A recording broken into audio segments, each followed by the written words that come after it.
व्यक्त करायचं असेल त्यांनी ते लेखी स्वरूपात समूहावर पाठवावं. निरूपणानंतर प्रत्येकाने जय जय रघुवीर समर्थ म्हणून समूहातून आपणहून बाहेर पडावे.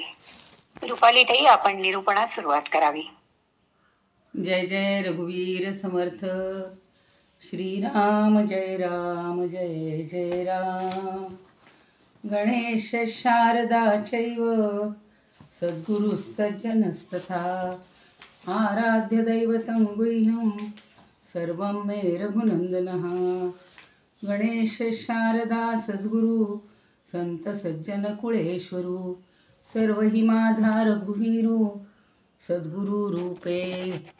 माझे आराध्य दैवत परम गुह्य गुह्यातीत. गुह्यपणाची मात न चले जेथे.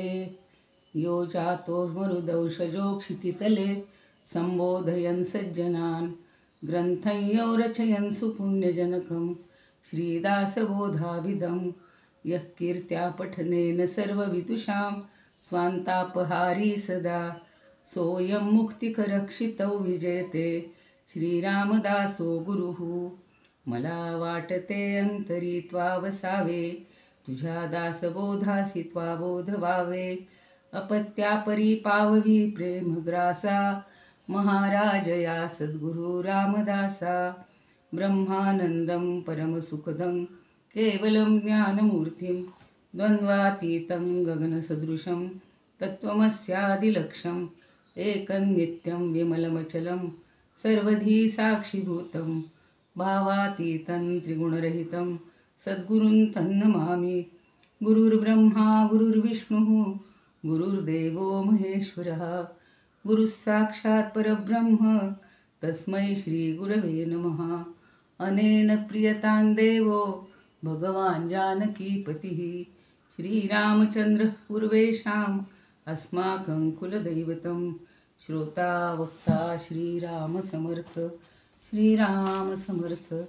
जय जय रघुवीर समर्थ. शुका सारिखे पूर्ण वैराग्य जाचे. वसिष्ठा परिज्ञान योगेश्वराचे.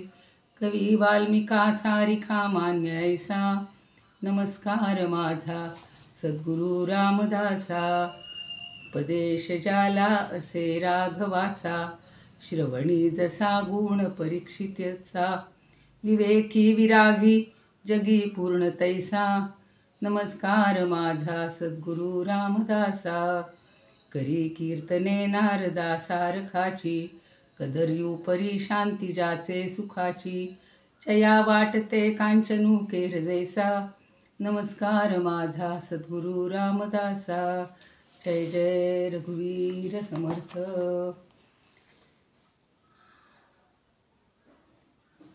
ग्रंथराज शिवथरघळ ग्रंथराज दासबोध वाचन निरूपण समूहावर या 6व्या आवर्तनामध्ये आज 13वा दशक सुरू झाला आहे. प्रारंभ करण्याची मला संधी मिळालेली आहे. पहिल्या समासावर निरूपण करण्याची संधी दिल्याबद्दल मी आपणा सर्वांची कृतज्ञ आहे. काकांना, भाऊ काकांना,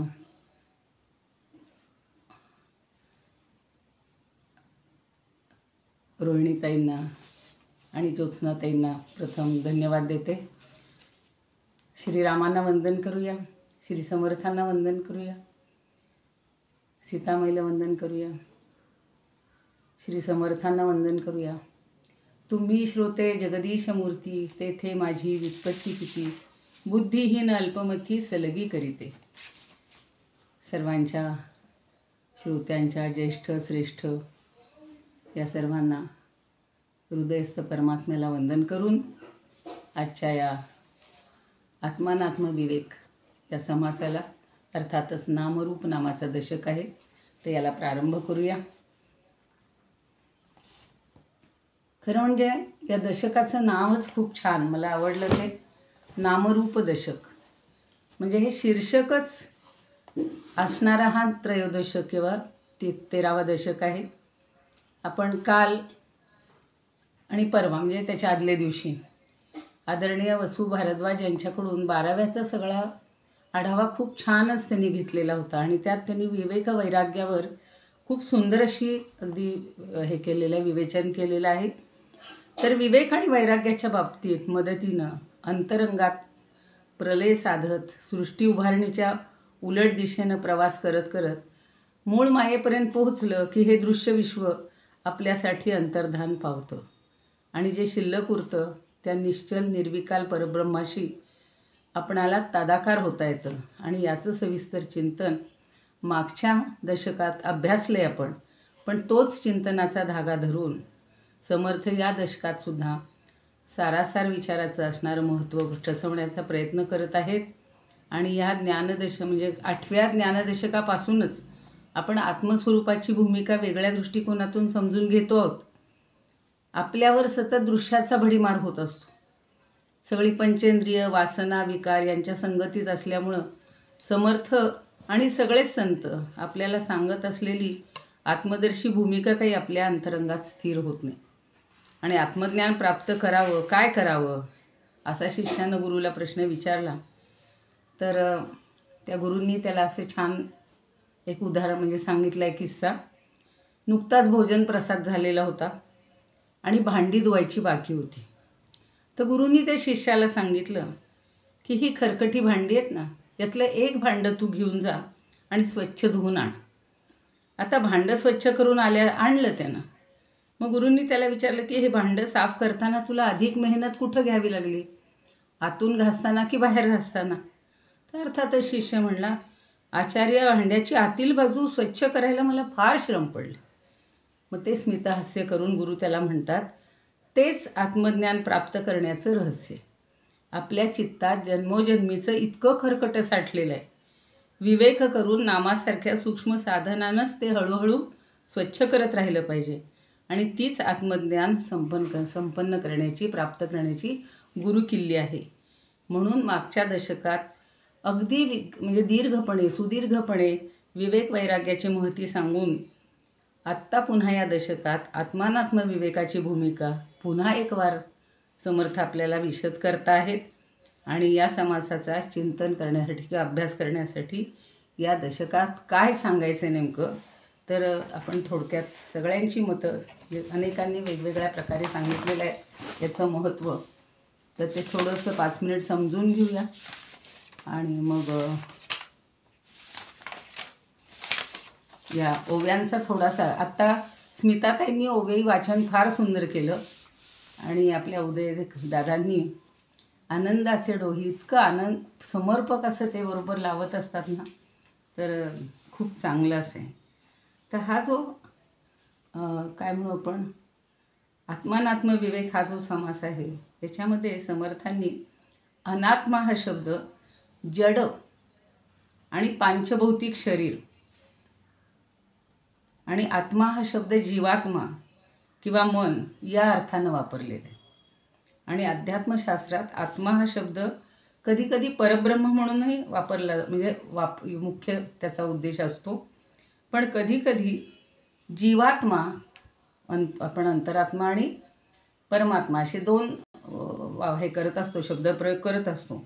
तर जीवात्म्यालाच कधीकधी मन या अर्थानं पण तो वापरला जातो. आणि परब्रह्म या अर्थानं जेव्हा वापरला जातो तर ते परब्रह्म कसं आहे, निश्चल आहे, निर्विकार आहे, निस्संग आहे. आणि आत्मा हा शब्द जीवात्मा या अर्थानं जेव्हा वापरला जातो तेव्हा त्याच्यामध्ये शरीराच्या सान्निध्यामुळं किंवा आवरणामुळं विकार, चंचलता आणि सुखदुःख हे सगळे दोष निर्माण होत असतात. आणि परब्रह्म हे साक्षी असल्यामुळं ते सुखी होत नाही आणि दुःखी पण होत नाही. मग या जीवाच्या परब्रह्माकडून मिळालेल्या चेतनेमुळं सुखी किंवा दुःखी झाल्याचा भास आपण अनुभवत असतो. हा जीवात्मा परब्रह्माशी जेव्हा एकरूप होतो, आपण आनंदस्वरूप आणि ज्ञानस्वरूप खरं आहोत ही जेव्हा त्याला अनुभूती येते, तेव्हा भगवद्गीतेतसुद्धा आत्मा हा शब्द कधी निर्गुण ब्रह्म या अर्थानं वापरला आहे, तर कधी जीवात्मा किंवा कधी मन या अर्थीसुद्धा वापरलेला आहे. 6व्या अध्यायात एक श्लोक आहे, उद्धरेत आत्मनात्मानम आत्मानम अवसादयेत. तर त्या ठिकाणी त्या आत्मा शब्दाचे 3ही अर्थ घेतले जातात. मग प्रत्येक साधकानं आत्मानात्म विवेक करावा. जगात अनंत जे शरीरधारी प्राणी आहेत त्यांचं जीवन पाहून विवेक केला तर असं दिसतं की प्राणी म्हणजे देह आणि आत्मा याचा संयोग आहे. पुढच्या ओव्या फार छान आहेत बघा, शेवटच्या आता आपल्याला आता वाचल्याच आहेत ताईंनी, की देह हा दृश्य आहे, जड आहे, अनित्य आहे आणि आत्मा हा अदृश्य आहे, सूक्ष्म आहे, नित्य आहे. आत्म्या वाचून देह म्हणजे प्रेत, तर देहा वाचून आत्मा म्हणजे अज्ञान. अज्ञात राहतो, तो दिसतच नाही आपल्याला. देहाच्या द्वारा आत्मा अनेक क्रिया घडवून आणतो आणि ह्या समासामध्ये इतकं छान वर्णन केलेलं आहे समर्थांनी. आत्ता आपण ऐकताना सगळं समजलेलंच असेल आपल्याला, की शरीराचे, इंद्रियाचे, मनाचे, बुद्धीचे सगळे व्यापार हा आत्मा घडवून आणत असतो आणि चांगले वाईट सामाजिक प्रसंग आत्मा घडवून आणतो. जसा विद्येमध्ये तसा अविद्येमध्ये तोच आनंदरूप आत्मा हजर असतो. म्हणजे वाईट गोष्टी होतात आपल्या हातून किंवा कोणाच्या हातून, तर तिथे ते आत्म्याचं अस्तित्व आहेच.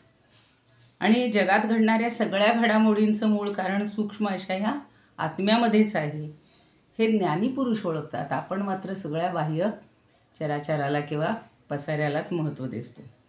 आणि हा आत्मा पिंडामध्ये जीव म्हणून असतो आणि ब्रह्मांडामध्ये शिव म्हणून आहे. शेवटच्या ओव्यांमध्ये हा उल्लेख आलेला आहे. आणि त्याच्याही पलीकडे अर्धनारी नटेश्वर असतो. साधकांना आपली वृत्ती सूक्ष्मात नेता नेता अखेर मूळ मायेपर्यंत न्यावी असं अभिप्रेत आहे. आणि म्हणूनच आता आपल्याला हा नामरूपाचा खेळ, नामरूप हे जे त्याला नाव दिलेलं आहे, तर नामरूपाचा हा खेळ परब्रह्माच्या अधिष्ठानावर जीवात्मा सतत खेळत असतो. दृश्य जगतातील सारी शरीरं जड आहेत आणि जीवात्मा चंचल आहे. परब्रह्म मात्र निश्चळ आहे. आत्ताच पाहिलं आपण. या दशकात समर्थांनी नामरूपात्मक दृश्य जगत आणि परब्रह्म या दोघांना सांधणाऱ्या जीवात्म्याचा विचार सांगितलेला आहे. जीवात्म्यालाच मन, आता मी म्हटलं तसं म्हणतात, आणि मन हे वासनात्मक आणि वायुरूप आहे, त्यामुळे चंचल आहे. आभासमय नामरूपात्मक जगत हे मनच निर्माण करत असतं. म्हणूनच आपण जेव्हा झोपतो त्यावेळेला एक आपल्याला छान स्वप्न पडतं आणि त्या स्वप्नामध्ये जसे आपण रमून जातो तसं ह्या स्वप्नरूप मायामय जगात आपण आत्ता रमलेले असतो. तर मग हे जग कसं मनामुळं खरं वाटायला लागतं, सगळं नसलेल्या गोष्टी खऱ्या वाटतात. मग हे जग कसं निर्माण झालं हा खोटा प्रश्न जन्माला येतो आणि प्रस्तुत दशकात वेगवेगळ्या पद्धतीनं हाच विषय समर्थ समजावून देत आहेत. आपण आजचा जो समास आहे आत्मनात्मविवेक तो बघूया, की जीवात्मा परब्रह्माकडून मिळालेल्या चेतनतेमुळं सुखी किंवा दुःखी होतो, याबद्दलची सगळी जी मतं आहेत किंवा सगळ्या ज्या ओव्या आहेत त्या आपल्याला थोडे अभ्यासायचे आहेत आणि त्याच्यातून आपल्याला पुढे काय प्राप्त करायचे. तर आपल्याला काय होत असतं, सतत 3 गोष्टी आपल्याला खरं पाहिलं तर आहेत, रूप, गुण आणि नाम. म्हणजे आत्मतत्वावरील ही 3 आवरणं आहेत बरं का. आणि डोक्यावरून जसं आपण पांघरूण घेतो किंवा लहान मुलांनी पांघरूण घेतलं तर त्यात अंधार होतो आणि तो अंधाराला पाहून लहान मूल घाबरतं. तसं आपण खरं सच्चिदानंद स्वरूप आहोत. पण रूप, गुण आणि नाम यांचं पांघरूण ओढून घेतल्यामुळं रोज दैनंदिन जीवनात रोज आपल्याला कुठला तरी भ्रम, कुठली तरी काळजी, कुठली तरी चिंता आणि यांनी आपण घाबरत असतो. आणि हे तिहेरी पांघरूण दूर करण्यासाठी विवेकाशिवाय दुसरं मार्ग नाही. आणि विवेक हा वैराग्याशिवाय पूर्ण नाही. आत्ता काल परवा खूप त्याच्यावरची चर्चा झाली आहे. ते 5 प्रकारचे विवेक वगैरे म्हणजे आता आपल्या डोक्यात टसलेत ते. आणि म्हणून विवेक वैराग्य रूपी चाकं असलेल्या रथावर आरूढ होऊन सद्गुरूने दिलेलं साधन अविरत करत राहिल्यास रूप, गुण आणि नामरूपी भयावह प्रांत हे मागे पडतात आणि सद्गुरू आपला जीवनरथ परमतत्वापर्यंत सुखरूप नेऊन सोडतात. निश्चल परब्रह्माशी तदाकार होण्याची आपल्याला संधी देतात. आपला जीवनरथ अगदी तिथपर्यंत पोहोचतो याच जन्मात ते आपल्याला हे मिळवून देतात. आणि यासाठी हा दशक समर्थांनी योजलेला आहे. ते नामरूप म्हणलं की मला अगदी नेहमीप्रमाणे आत्ता मगाशी असं एकदम आठवायला लागलं, नेहमी जे आपण गाणं म्हणतो, तुझे नाम चित्ती राहो मुखी तुझे नाम, तुझे रूप चित्ती राहो मुखी तुझे नाम, देह प्रपंचाचा दास सुखे करू काम, सुखे करू काम. तुझे रूप चित्ती राहो. तर ह्या रूप आणि नामाचं इतकी सुंदर भावगीतं भक्तिगीतं आहेत किंवा अभंगही आहेत. आणि हे सगळं रूप गुण आणि नामाचे खरे जे चिवट संस्कार आहेत ते चित्तातून समूळ घालवण्यासाठी या आत्मनात्मविवेकाची किंवा या समासाची मांडणी सुरुवातीला केली. पहिलाच समास ठेवलेला आहे. आणि मी किती भाग्यवान आहे की मला आत्मनात्मविवेक अतिशय तो शब्द आवडतो. शंकराचार्यांनी सुद्धा आत्मनात्मविवेक नावाचा प्रकरण ग्रंथ लिहिलेला आहे.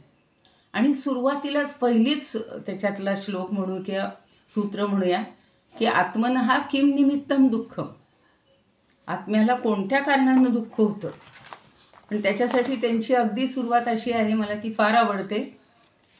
दृश्यम सर्वमना आत्मा स्यात् दृगेवात्मा विवेकिनः आत्मानात्मविवेकोऽयं कथितो ग्रंथकोटिभिः. जो विवेकी माणूस आहे त्याच्या बाबतीत विश्वातील ह्या सगळ्या दृश्य म्हणजे ज्या ज्या गोष्टी दिसतात ते सगळे पदार्थ अनात्मा आहेत. विवेकी माणसाला, सामान्य माणसाला, अज्ञानी माणसाला तेच पदार्थ खरे वाटतात. आणि आत्मानात्मविवेक दृक् एव आत्माविवेक. आणि त्यालाच विवेकी माणसाला दृक् म्हणजे द्रष्टा. जो दृश्य पदार्थाचा जो द्रष्टा आहे म्हणजे जन हे सगळं, ज्याच्यामुळे हे सगळं झालेलं आहे, जो हे सगळं पाहत असतो, निर्विकार असतो, तो आत्मा आहे. आणि ह्या आत्मा आणि अनात्मा यांचा विवेक हा कोट्यवधी ग्रंथांनी सांगितलेला आहे. कोट्यवधी ग्रंथांनी सांगितलेला आहे. म्हणून शंकराचार्यच पुन्हा एका श्लोकामध्ये म्हणतात, श्लोकार्धेन प्रवक्ष्यामि यदुच्चै ग्रंथकोटिभिः ब्रह्मसत्यं जगन्मिथ्या जीवो ब्रह्मैव न परः. जे कोटी ग्रंथांनी सांगितलेलं आहे, ब्रह्मसत्यम जगन्मिथ्या, ब्रह्म हे सत्य आहे आणि हे जगत मिथ्या आहे. आणि ते आपण समजून घेतलं पाहिजे, तरच मग आपल्याला या जगाचं म्हणजे आत्म्याचं, परमात्म्याचं ज्ञान होईल आणि आपल्याला सच्चिदानंद जो आत्मा आहे तो प्राप्त झाला. आणि अनात्म्याचं जे आवरण आहे, अज्ञान आहे, ते जर दूर झालं तर आपल्याला सुख म्हणजे खऱ्या अर्थानं खरा आनंद, चिरानंद, चिरकाळ टिकणारा आनंद प्राप्त होईल. म्हणून पहिलीच ओवी त्यांनी छान सांगितलेली आहे समर्थांनी. या सगळ्या संतांचं, सगळ्या ऋषीमुनींचं एकच मत आहे, आत्मानात्मविवेक करावा, करून बरा विवरावा, विवरोन सदृढ धरावा जीवामध्ये. आत्मा कोण अनात्मा कोण त्याचे करावे विवरण, तेची आता निरूपण सावध ऐका. हा आत्मानात्मविवेक करणं आवश्यक आहे. आणि तो विवेक करून बरा विवरावा, त्याचं विवरण करावं, समजून घ्यावा. आणि विवरण केल्यावर तो विवेक अंतःकरणामध्ये दृढ स्थिर ठेवावा. असं अगदी सुरुवातीलाच पहिलीच ओवी सांगतायत की हा आत्मानात्मविवेक किती महत्त्वाचा आहे. आणि समर्थांनी या सगळ्या पूर्व म्हणजे आता शंकराचार्य साधारण त्यांच्याबरोबरच होते. तर मग आत्मा कोण आणि अनात्मा कोण याचं सूक्ष्म विवरण सांगा किंवा असं ऐका म्हणताय, सावध ऐका, सावध व्हा सगळ्यांनी. आत्ता मी सांगितलं तसं आत्मा कसा आहे हे शंकराचार्य पण सांगतायत, ते आपण थोड्या वेळानं पाहूया. तर चारी खाणी चारी वाणी 84 लक्ष जीव प्राणी संख्या बोलिली पुराणी वैतती असे. आता हा आत्मा कोणता हे सांगताना आधी काय सांगतायत की जगामध्ये ज्या 4 खाणी आहेत, 4 वाणी आहेत आणि 84 लक्ष जीव योनी आहेत. समर्थांनी त्यावेळेला एवढा सगळा ठामपणे सांगितलेला आकडा किती खरा आहे. पुढे तर त्यांनी डिटेल्स सांगितलेले आहेत, तेही आपण पाहणारच आहोत.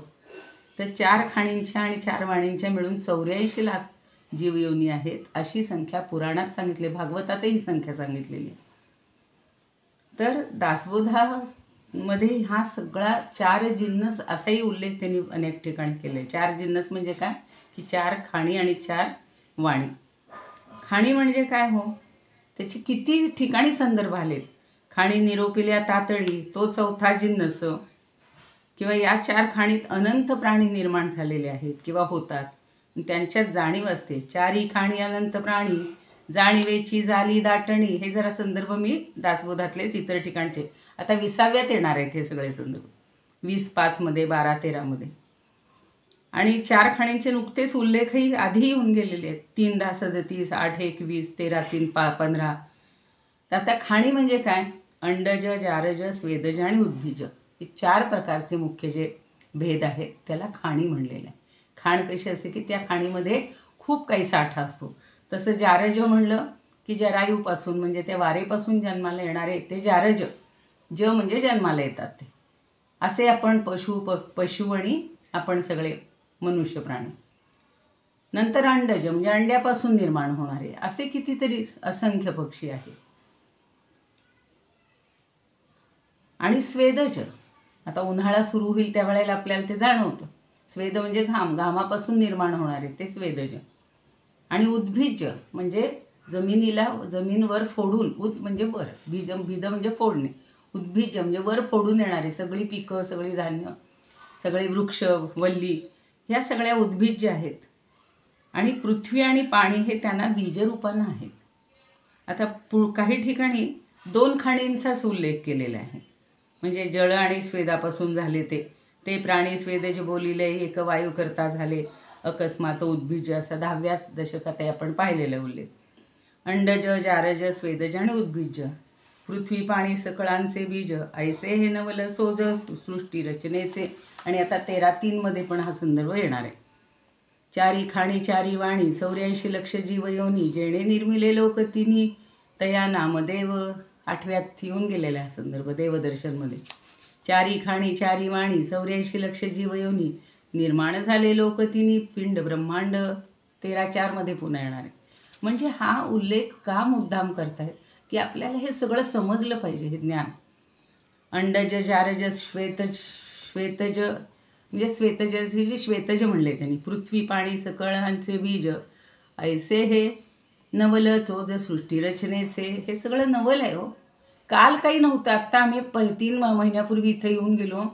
घर सगळं स्वच्छ होतं आणि आता एवढी सृष्टी वाढलेली आहे म्हणजे वनसृष्टी, की सगळ्या प्रकारची गवतं, सगळ्या प्रकारची झाडं किती निर्माण होतं आपल्याला मोजमापसुद्धा करता येत नाही. तर औषधीपासून नाना रस, नाना बीज, अन्नरस, 84 लक्ष योनीचा वास भूमंडळीचं. पुन्हा ते 12 मध्ये 6 मध्ये त्यांनी सांगितलेलं आहे. तर हे सृष्टीचा क्रमनिरूपण ह्याच्यामध्ये आलेले आहेत की शाश्वत ब्रह्म जसंच्या तसं राहतं. ह्या मात्र रोज नवनवीन आपल्याला सगळ्या योनींची म्हणजे काय म्हणू आपण अनुभव येत असतो किंवा ह्याचा आपण हे पाहत असतो. पण ते परब्रह्म जो कळेना तो परजन्म मृत्यू चुकेना, 4 खाणी जीवनाना होणे घडे. 15 मध्ये आलेले, 15:4-25 मध्ये शाश्वत ब्रह्मनिरूपण. आणि 4 वाणीचे प्राणी असती, अवघे उदगेची वाढती, ऐसे होती जाती असंख्यात. 15व्यातही भरपूर वेळ आलेले उल्लेख की हे 4 प्रकारचे प्राणी असतात आणि केवळ उदकावर वाढतात. असं पिंडोत्पत्ती निरूपणमध्ये वगैरे ते सगळं आलेलं आहे. आता 4 वाणी आपल्याला सगळ्यांना माहिती आहेत. त्याच्यावर सुद्धा ज्ञानदेवांनी सुद्धा इतकं सुंदर विवचन केले अमृतानुभवमध्ये. पण आधी यांनी काय सांगितलं बघा, परापश्यंती, मध्यमा, वैखरी या 4 वाणी आहेत. आपण पुढे मागे ह्याचा उल्लेख घेतलेला आहे. ते म्हणल्यावर आपल्याला पहिलाच म्हणजे 3रा जो श्लोक आहे तो आठवतो. प्रभाते मनी राम चिंतित जावा, पुढे वैखरी राम आधी वदावा. तर सदाचार हा थोर सांडून येतो, जनी तो चितो मानवी धन्य होतो. तर 4 वाणी आहेत आणि 4 वाणींच्यामुळं आपला सगळा व्यवहार होत असतो. पण परावाणी कशी आहे हो, नाभीच्या ठिकाणी तिचं स्फुरण होत असतं, तिथं फक्त जाणीव असते. आणि ओंकार स्वरूप असं त्याला उन्मेष असं म्हणलेलं आहे. म्हणून मला ते वागेश्वरीचं एक गाणं आठवतं.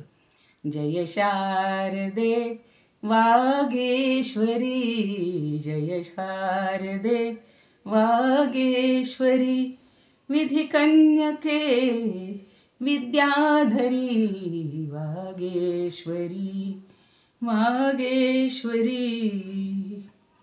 पुढचं नाही म्हणत कारण आता ती वाणीची देवता आहे. आणि म्हणून पुढं जे आता मी म्हणलं उन्मेष, त्या उन्मेषाचाही उल्लेख त्यांनी त्या काव्यात आलेला आहे. उन्मेष कल्पतरुवरी, बहरून आल्या मंजिरी, वागेश्वरी जय शारदे वागेश्वरी. तर ही परावाणी. पुढची आहे पश्यंती. तिचं हृदयामध्ये स्फुरण असतं आणि ती अनाहत ध्वनी निर्माण करत असते किंवा तिथं होत असते आणि तो ध्वनी कंठापर्यंत येत असतो. आणि पुढं जी आता मध्यमा आहे, मध्यमा सगळ्यांनी ऐकलं असेल की विचारांना ध्वनिरूप येतं, ती मध्यमा वाणी. आणि वैखरी म्हणजे हा ध्वनी मुखावाटे जेव्हा शब्दरूपाने बाहेर पडतो त्याला वैखरी म्हणतात. म्हणजे ती विखरून जात असते, विखरत असते.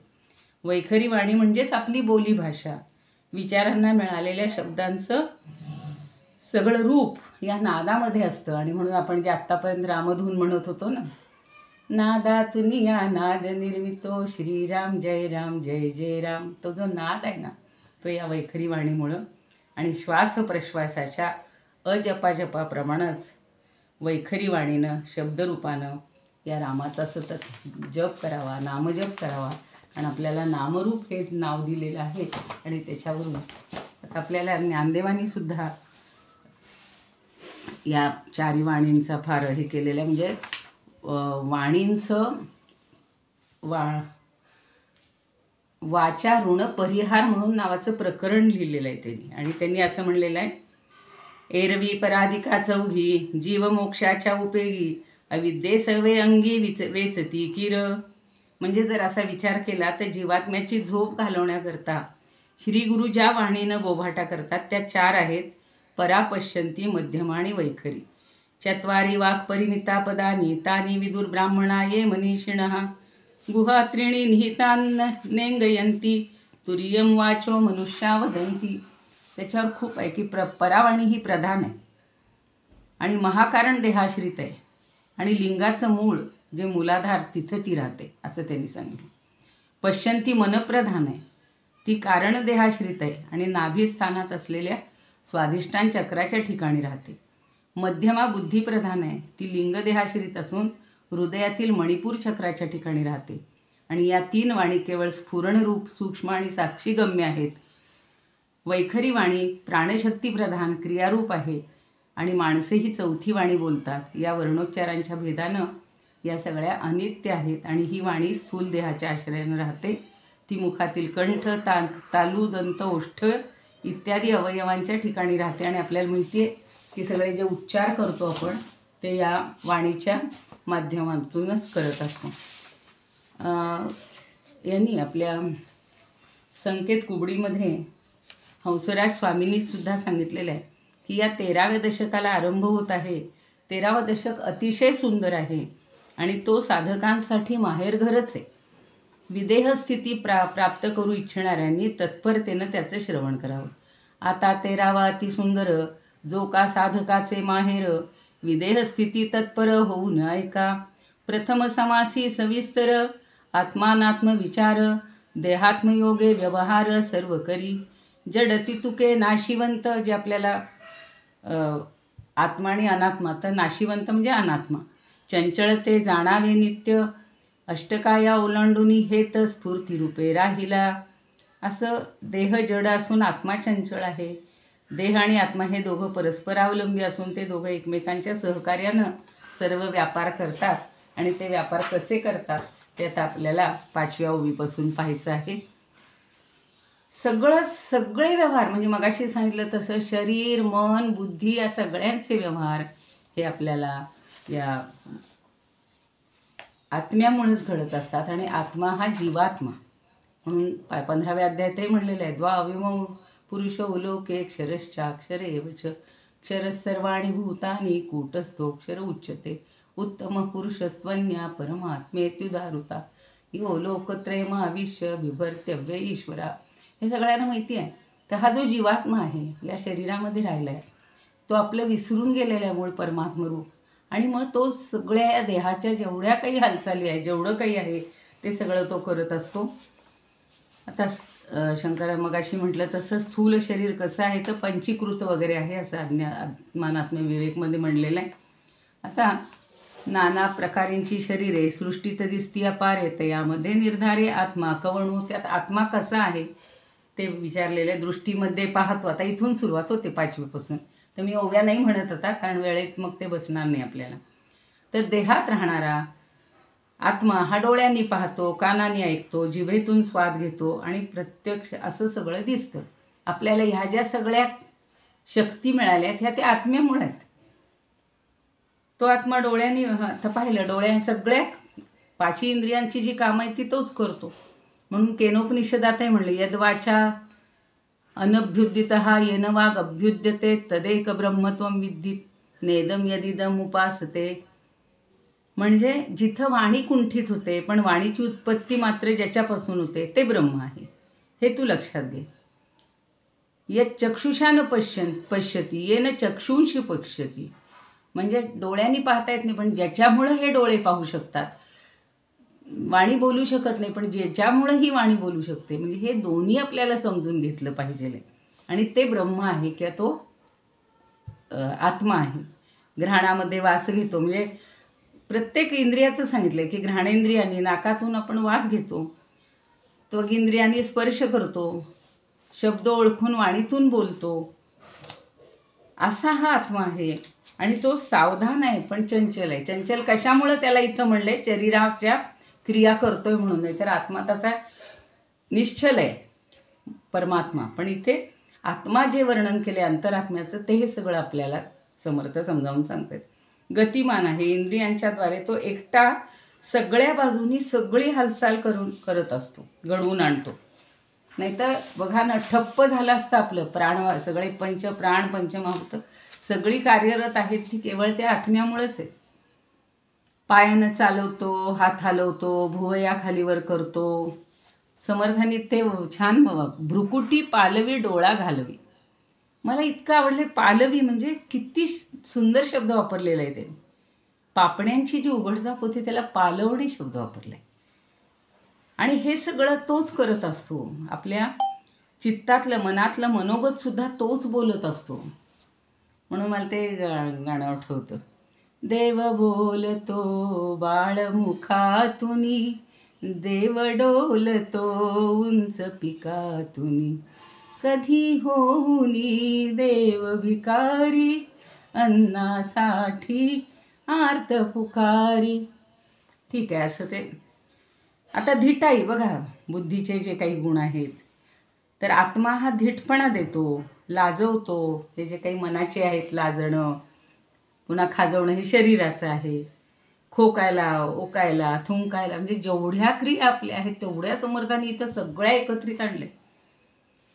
आणि ते झाल्यावर आत्मा जेवण झाल्यावर आत्मा पाणी प्यायला सुद्धा आत्माच आपल्याला कारणीभूत आहे, म्हणजे प्रवृत्त करतो.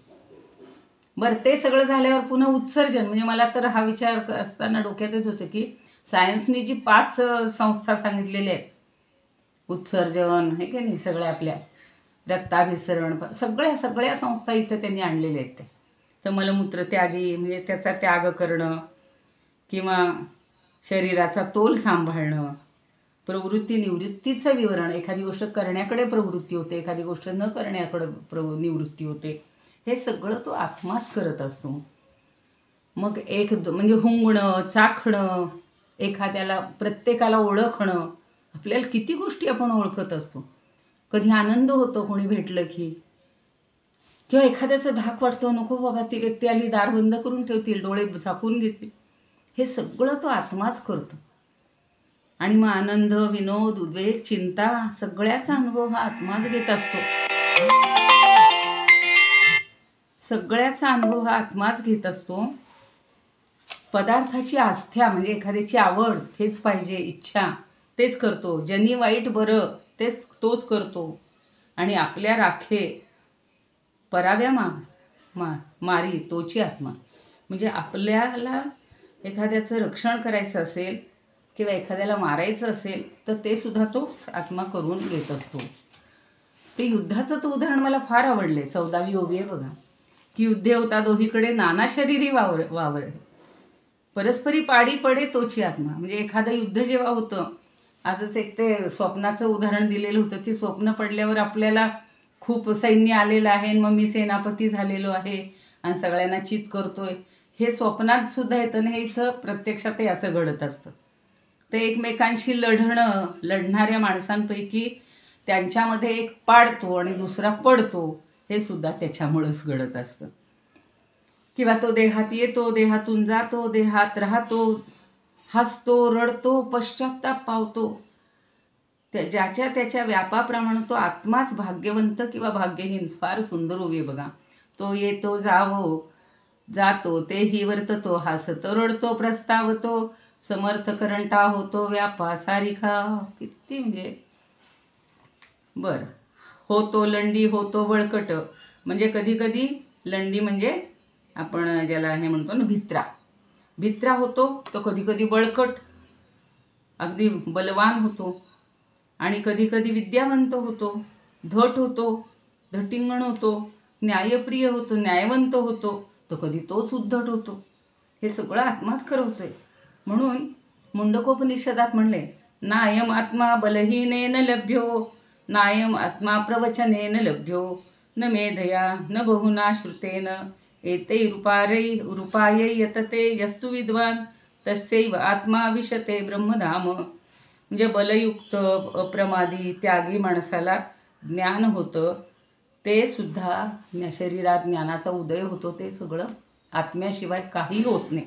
फार सुंदर आहेत उपनिषदसुद्धा.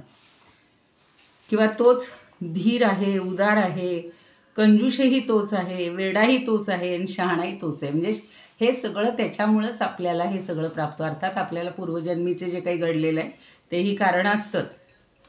आता विद्या मिळवणं, कुविद्या, विद्या, सगळ्यांचा तिथं एका वेळेला त्यांनी हे आणलेलं आहे. दोहीकडे आनंदरूप वावडे, जेथे तेथे सर्वाकडे तोची आत्मा. हे सगळं आत्माच करत असतो. एवढंच नाही, निजणं, उठणं, बसणं, चालणं, धावणं, धावडी म्हणजे धावविणं, डोलणं, तोलणं, सोयरे धायरे जोडणं, हे सगळं तोच आत्मा करतोय. म्हणजे त्याच्याशिवाय आपलं पान हलत नाही हो. म्हणून तेही गीत छान आहे. तुझी आश्वासे पान हलते, स्पर्शे तुझिया फूल खिलते, तेज झळाळत गगनही खुलते, रविचंद्राचा तू निर्माता, शरण तुला भगवंता. तर हा सगळा आत्मा करत असतो. पोथी वाची अर्थ सांगे. आपण ह्या ज्या पोथ्या वाचतोय, सगळ्या चांगले ग्रंथ वाचतोय, त्याचा अर्थही तोच आपल्याला सांगतोय. ताळ धरी गाऊ लागे. अहो, ताल धरणं, गाणं आणि वादविवाद वावगे. व्यर्थ विनाकारण वादविवाद करतो, ते सुद्धा त्या आत्माच सगळं करवतोय. म्हणजे आपल्याकडून आत्मा नसतात ह्या. ते पुढच्या ओवे ज्या आहेत 21 पासून, त्या बघा महत्त्वाच्या आहेत. म्हणजे महत्त्वाच्या अशा की तो जर नसताच, आत्मा जर देहामध्ये नसतो, त्यावेळेला मग ते प्रेत सचराचरी. अगदी चराचरांमधलं ते प्रेत होतं आत्म्याविना. आणि देहसंगे आत्मा करी सर्व काही. पण आत्म्यालाही देहाची गरजच आहे हो. देहाशिवाय तो हे सगळं करत नाही. देह नसेल तो काय करणार. म्हणून देहसंगे आत्मा करी सर्व काही. म्हणजे आत्म्याचीही आवश्यकता आहे, पण ती जास्त आहे, आणि देह हे त्याचे एक साधन. एके विणे एक काय, कामाने वाया जाई, म्हणून हा उपाय देहयोगी. म्हणजे एकमेकांशिवाय ह्या दुसऱ्याचा काहीच उपयोग नाही. नाहीतर ती एक वस्तू म्हणजे एक गोष्ट वाया जाते. देहामुळे आत्मा उपयुक्त ठरतो. देह अनित्य आहे, तर आत्मा नित्य आहे, असा विवेक करणं, याला नित्यानित्य विवेक किंवा वस्तुविवेक म्हणले. आणि आपलं नाव आहे आत्मानात्मविवेक. म्हणजे आत्मा कसा आहे हे सगळं करवणार आहे, आणि अनात्मा कसा आहे त्याच्यात काहीच नाही आहे. तो एकटा प्रेतवत आहे. पिंडी देह धरता जीव ब्रह्मा. आता पुढचं मोठ्या प्रमाणावर सांगतात की पिंडामध्ये जो आहे तो देह धारण करणारा जीव, आणि ब्रह्मांडात देह धारण करणारा तो शिव आहे. म्हणून आपण एक गीत ऐकतो, जीव शिव दोन्ही एकरूप झाले. ते दोन्ही एकरूप करायचे. मग ब्रह्मांडातील विराट, हिरण्यगर्भ, अव्याकृत आणि मूल प्रकृती, हे सर्व 4 देह ईश्वर धारण करत आहे. आता त्रिगुणापरता जो ईश्वर, अर्धनारी नटेश्वर, सकळ सृष्टीचा विचार तेथून जाणं. या पिंडातील देह म्हणजे काय म्हणू आपण, तीन गुणांच्या पलीकडे असणारा जो ईश्वर आहे, किंवा अर्धनारी नटेश्वर आहे, त्याच्यापासून या सगळ्या विश्वाचा विस्तार झालेला आहे. याच्या प्रत्येक ओवीवर काल जसं ते म्हणले होते वसु भारद्वाज की एका 20 ओव्यांवर सुद्धा आपण कितीतरी बोलू शकतो. 20 ओव्यांवर तसं इथं एकेका ओवीवर कितीतरी सांगण्याजोगं असतं. पण आता आपण फक्त एक आढावाच घेतो आहे, कारण तसं आपलं हे 6वं आवर्तन आहे. म्हणून त्रिगुणातीत जो ईश्वर आहे म्हणजे मूळ माया आहे, यालाच अर्धनारी नटेश्वर म्हणतात. आणि त्याच्यापासूनच सगळ्या सृष्टीचा विस्तार झालेला आहे. आपल्याला माहिती आहे की भगवंताला किंवा परमात्म्याला एक स्फुरण झालं, आणि स्फुरण म्हणजे ह्या मायेचं स्फुरण झालेलं आहे. आणि तिनं हे सगळं दृश्य जग निर्माण केलेलं आहे. बरवे विचारून पाही, स्त्री पुरुष तेथे नाही, चंचळ रूप येते काही प्रत्ययासी. आता आपण अर्धनारी नटेश्वर जरी म्हणत असलो तरी तिथं स्त्री पुरुषाचा तिथं भेद नसतो. शिवशक्ती समावेशन ज्ञानदेवांनी एवढं सुंदर लिहिलेलं आहे की ते दोघं कसे एक रूप आहेत. तर 2 विट्ट्या पण नाद एक, 2 ओठ पण एक शब्द, इतके सुंदर ते उदाहरणं देतात. तसं या दोघांचं म्हणजे अर्धनारी नटेश्वर तो ईश्वर त्रिगुणाच्या पलीकडचा आहे, मूळ माया, आणि त्याला अर्धनारी नटेश्वर म्हणतात. त्याच्याशिवाय सगळ्या सृष्टीचा त्याच्यापासून त्याच्याशिवाय झालंच नसतं काही. म्हणून नीट विचार करून पहा. फक्त चंचलत्व म्हणजे वायूच्या रूपाचा अनुभव तेवढा आपल्याला येत असतो. आता मुळीहून सेवटवरी ब्रह्मादी पिपलिका देहधारी, नित्यानित्य विवेक चतुरी जाणीचे ऐसा. म्हणून नित्य काय आहे आणि अनित्य काय आहे हे अगदी पाहून घेतो मुळापासून शेवटपर्यंत. आणि ब्रह्मादी देवापासून पिपलिका म्हणजे मुंगी, पिपिलिका असे होते, त्यांनी पिपलिका वापरले. सगळे देहधारी आहेत, साकार आहेत. त्याला अनुसरून शहाण्या माणसांनी नित्य काय आणि अनित्य काय याचा विचार करावा. मोठा आहे, ब्रह्मदेव आहे म्हणून तो चिरंतन नाही. ब्रह्मा परब्रह्म ते वेगळं आहे, म्हणजे ब्रह्मदेव वेगळा आहे.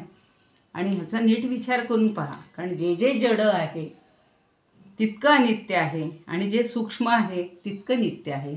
जे दिसू शकत नाही, जे पाहता येत नाही, जे अनुभवता येत नाही, ज्याच्याबद्दल बोलता येत नाही, याच्याबद्दल आपल्याला नित्यानित्य हा विवेक करायलाच पाहिजे.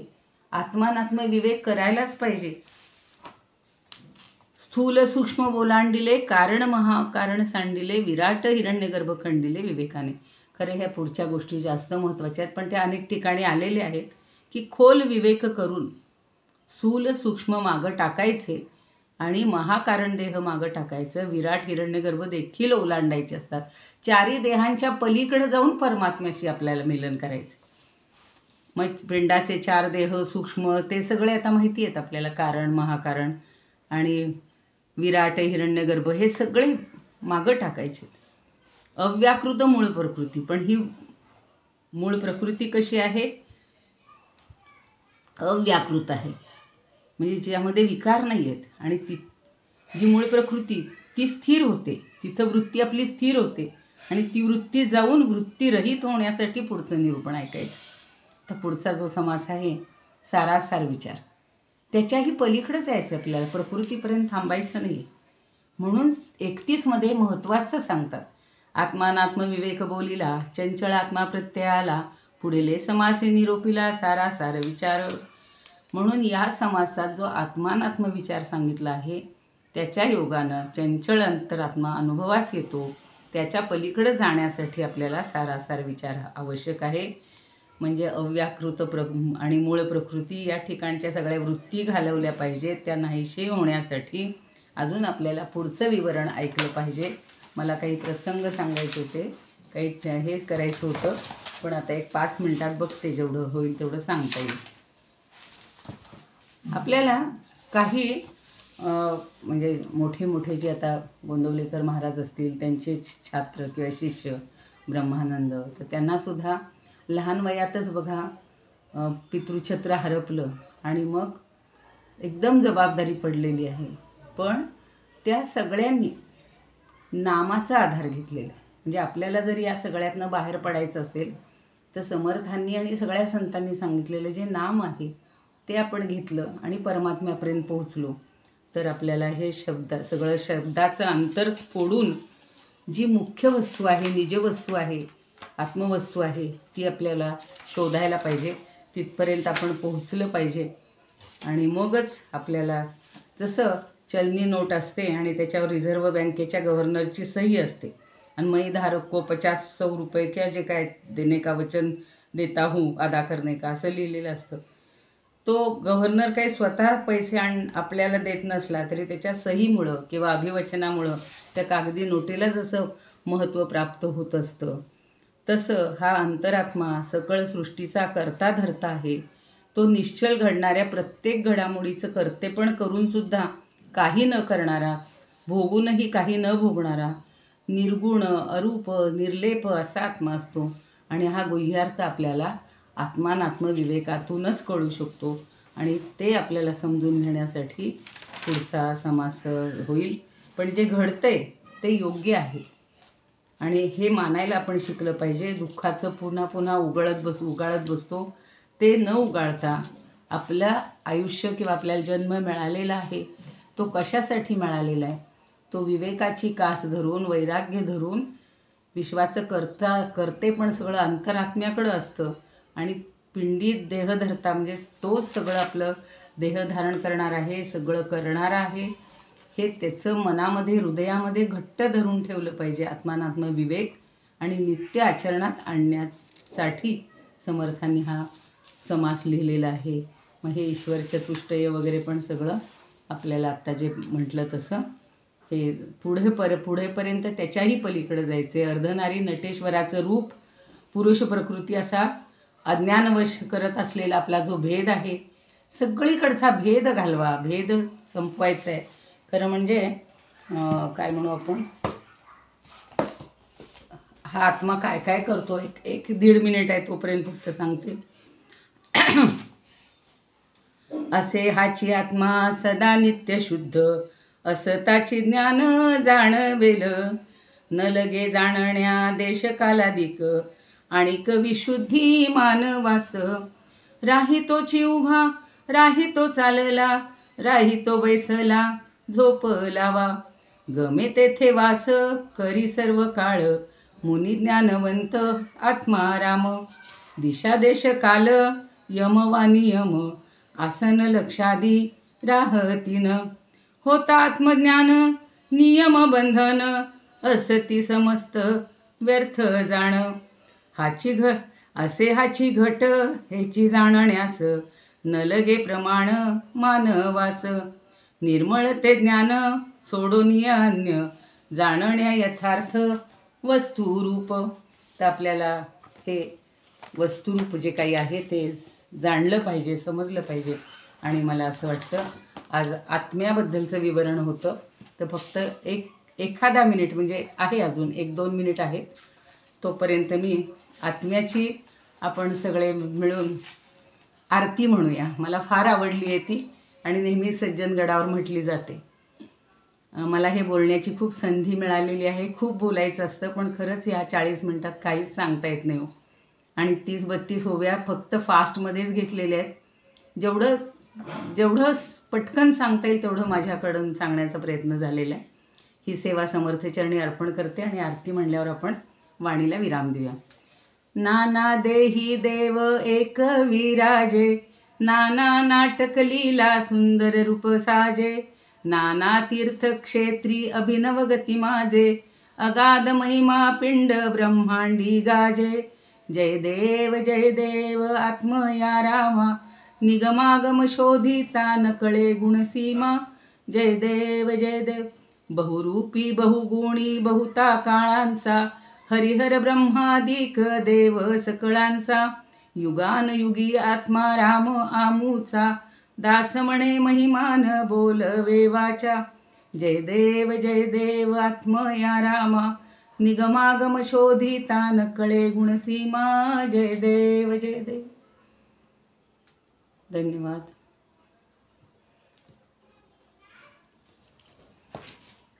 जय रघुवीर समर्थ. जय जय रघुवीर समर्थ. जय रघुवीर